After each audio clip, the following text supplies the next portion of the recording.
So hey guys, welcome back to my channel. నేను ఈరోజు ఒక థింగ్ షేర్ చేసుకుందాం అనుకుంటున్నాను. డైలీ మా రోల్ కాల్ టైమింగ్స్ వచ్చి 5:30 to 6:30. సో నేను ఏదో ఆలోచిస్తూ రేపు ప్రజెంటేషన్ ఉంది అట్లా ఇట్లా అనుకుని I forgot to give my roll call. So ఏమైందంటే ఆ మెసేజ్ డాడీకి వెళ్తుంది అనమాట. నేను ఇప్పటి వరకు అట్లా ఒక్కసారి కూడా చేయలేదు. నేను ఏదో ప్రజెంటేషన్ హడావిడిలో ఉండి మర్చిపోయాను అనమాట.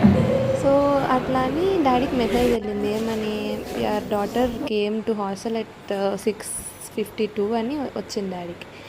డాడీ చూసి నాకు వెంటనే నైట్ 10:30 కాల్ చేసి, ఏం నాన్న కాలేజ్కి లేట్కి వెళ్ళావంట అది ఇది అని.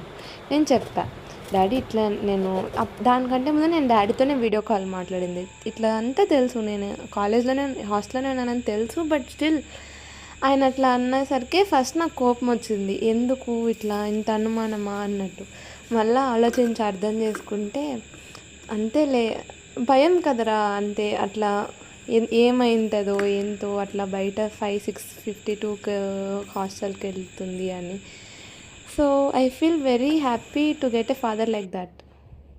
థ్యాంక్ యూ నాన్న ఫర్ కేరింగ్.